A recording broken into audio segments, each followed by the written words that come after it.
लिए चलते हैं मध्य पूर्व में, जहां पे इजराइल हमास युद्ध खत्म होने के बाद अब रूस यूक्रेन जंग को लेकर बड़ी खबरें दरअसल सामने आ रही है। 2 महीने बाद रूस यूक्रेन जंग में शांति की उम्मीद जगी है। 15 अगस्त को अमेरिका के राष्ट्रपति और रूस के राष्ट्रपति की अलास्का में एक मीटिंग हुई थी। इस मुलाकात के बाद से ही 2 महीने बाद अब रूस और यूक्रेन जंग भड़कती रही है। मगर अब रूस की पहल पर अमेरिकी राष्ट्रपति ट्रंप से राष्ट्रपति पुतिन की फोन पर लंबी बातचीत हुई। सवाल यह है कि क्या टॉमहॉक मिसाइल ने पुतिन को बातचीत के लिए मजबूर कर दिया है, जिससे यूक्रेन को देने का इरादा ट्रंप करने वाले थे। और उन्होंने ये कहा था कि वो जल्द ही कुछ ऐसे साजो सामान या हथियार यूक्रेन को दे सकते हैं, या फिर रूस को कठोर आर्थिक प्रतिबंध पर भी चिंता सामने आने लगी, जिसके बाद ये बातचीत की गई। इस समय यूक्रेन के राष्ट्रपति जेलेंस्की भी ट्रंप से मिलने के लिए वॉशिंगटन पहुंच गए हैं। आपको बता दें कि कल ट्रंप और पुतिन के बीच एक बातचीत हुई थी, और उस बातचीत की क्या बड़ी बातें हैं ये हम आपको बिग स्क्रीन पर समझाने की कोशिश करते हैं कि आखिरकार ये बातचीत इतनी ज्यादा इंपॉर्टेंट क्यों है। सबसे पहले अगर आपको बताएं कि रूस यूक्रेन जंग पर सबसे बड़ी खबर ये कि करीबन 2 घंटे से ज्यादा ये बातचीत की गई। राष्ट्रपति पुतिन से ट्रंप की ये 2 घंटे से ज्यादा की बातचीत हुई, और जेलेंस्की की वॉशिंगटन पहुंचे हैं और कल ट्रंप से मिलेंगे। इंपॉर्टेंट यह है कि इस मुलाकात से पहले, यानी उनके दौरे से पहले ही ट्रंप और पुतिन की 2 घंटे से ज्यादा बातचीत हुई। जेलेंस्की के मिलने से पहले यह बातचीत बेहद महत्वपूर्ण है, क्योंकि इस बातचीत के मायने निकाले जा रहे हैं कि ट्रंप चाहते हैं कि वो कोई बातचीत से पहले पुतिन को अपने कॉन्फिडेंस में ले ले।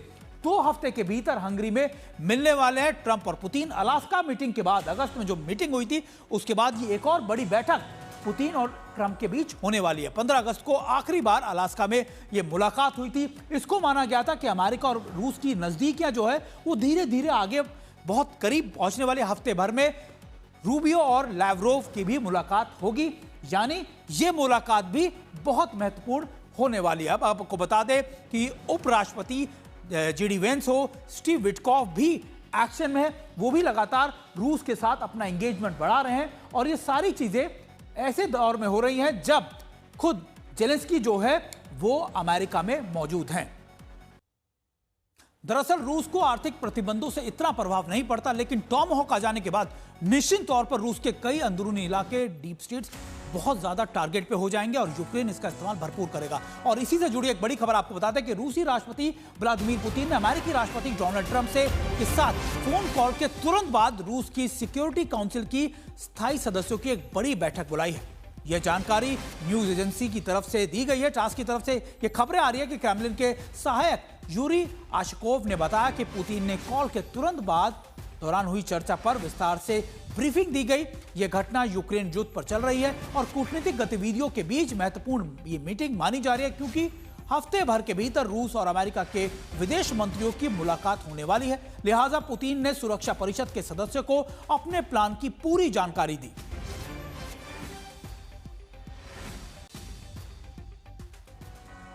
और देखिए एक बड़ी खबर यह भी कि यूक्रेन के राष्ट्रपति जेलेंस्की ने पेट्रियट और टॉमहॉक मिसाइल बनाने वाली कंपनियों के अधिकारियों से मुलाकात भी की है। उन्होंने कहा कि रूस के खिलाफ कीव की सुरक्षा के लिए उन्हें टॉमहॉक और पेट्रियट मिसाइल सिस्टम्स मिलने चाहिए, और इसी सिलसिले में उन्होंने अमेरिकी कंपनियों के अधिकारियों से मुलाकात की है। जेलेंस्की ने कहा कि उन्हें एयर डिफेंस सिस्टम के अलावा F-16 विमानों की भी जरूरत है। सर्दियों के आने से पहले रूस यूक्रेन के खिलाफ बड़े हमले कर रहा है। इन हमलों से सुरक्षा के लिए मदद करने वाले लॉकहीड मार्टिन और अमेरिका के उन्हें शुक्रिया भी अदा किया। और अब जेलेंस्की की मुलाकात राष्ट्रपति डोनाल्ड ट्रंप से होने वाली है, जो भारतीय समय के मुताबिक रात 10:30 बजे हो सकती है।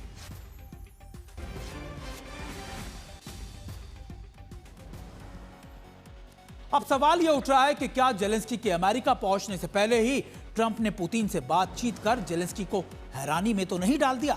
दरअसल जेलेंस्की का अमेरिका आना पहले से तय था, लेकिन वो अभी प्लेन में ही थे कि ट्रंप ने पुतिन से बातचीत शुरू कर दी। दूसरी तरफ इस बातचीत के बाद पुतिन और ट्रंप की अगली मुलाकात की जगह भी ऐसी है जिसे सुनकर जेलेंस्की के खुश नहीं है, उनके होश उड़ गए। दरअसल ट्रंप और पुतिन की मुलाकात हंगरी की राजधानी बुडापेस्ट में होने वाली है, और हंगरी के साथ यूक्रेन का 36 का आंकड़ा है।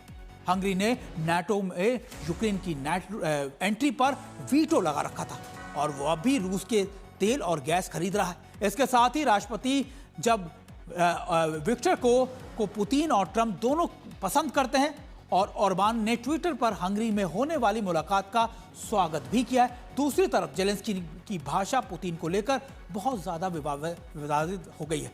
उन्होंने रूस के राष्ट्रपति के लिए हमास और आतंकी जैसे शब्दों का इस्तेमाल किया।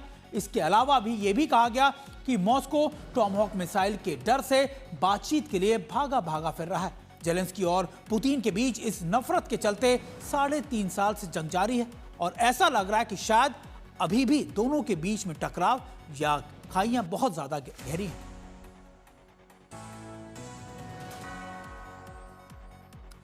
तो क्या वाकई टॉमहॉक मिसाइल के डर से रूस ने 2 महीने बाद फिर से बातचीत में दिलचस्पी दिखाई? असल में चौथे साल में चल रही जंग को रुकवाने में ट्रंप प्रशासन नाकाम रहा है और इस बीच 28 सितंबर 2025 को फॉक्स न्यूज ने दिए इंटरव्यू में यूक्रेन के अमेरिका की तरफ से इस टॉमहॉक मिसाइल की आशंका जताई थी। दरअसल केलोंग बोले हैं कि यूक्रेन दे सकता है यह मिसाइल और 1600 से 25 किलोमीटर रेंज इसकी है, यानी मॉस्को तक इसकी रेंज बताई जाती है। 30 सितंबर को रूस ने कहा था कि ये जंग यानी अगर टॉमहॉक मिसाइल दी जाती है तो फिर ये कदम भड़काने वाला होगा। रूस ने परमाणु युद्ध की धमकी तक दे डाली थी। उन्होंने कहा था कि देखिए हम भी परमाणु युद्ध के लिए तैयार रहेंगे। ट्रंप ने कहा कि जानना चाहता हूं कि क्या वो इस युद्ध को बढ़ाना चाहते हैं। 28 सितंबर को क्रीत केलोंग का बयान इस मामले में सामने आया था और टॉमहॉक मिसाइल ट्रांसफर करना आसान नहीं है, यह भी उनकी तरफ से कहा गया था। आपको यह बता दें कि जहाजों और विमानों से लॉन्च कर इसकी प्रक्रिया लंबी प्रक्रिया है, यानी इसको लॉन्चर इसके अंदर इस्तेमाल होते हैं, लोकेशन उड़ान नक्शे के साथ प्रोग्रामिंग जरूरी होती है, यानी एक बड़ा मैकेनिज्म है इसको लॉन्च करने का।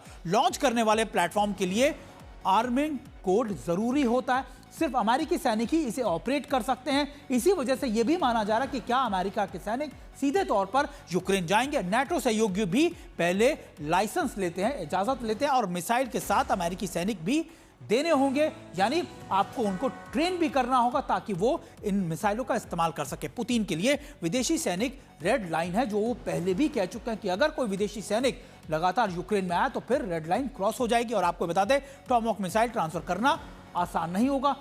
इसके कई वेरिएंट है जो लगातार इस समय अमेरिका इस्तेमाल कर रहा है और सबसे ज्यादा इस्तेमाल इसका गल्फ वॉर में किया गया था, यानी एक टेस्टेड वेपन है जिसको लेकर चिंता ज्यादा बढ़ गई है।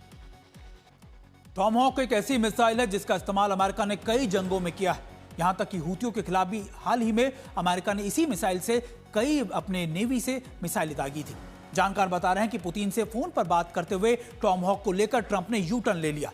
आपको राष्ट्रपति ट्रंप का एक और बयान सुनाते हैं जिसमें वो यूक्रेन को टॉमहॉक देने से करीब करीब इनकार कर रहे हैं। डोनाल्ड ट्रंप ने अब यह कहा है कि टॉमहॉक मिसाइलों की जरूरत अमेरिका को भी है और वो अपना भंडार कम नहीं कर सकता। दरअसल टॉमहॉक के कई वेरिएंट हैं जिनके ऊपर लगातार अमेरिका लंबे समय से काम करता है, जिसमें 109A के साथ साथ 109D और E तक जाता है। इसके अलावा उसके नए वेरिएंट्स पर भी अमेरिका लंबी दूरी की मिसाइलों के साथ इस्तेमाल या फिर उनके ऊपर काम कर रहा है।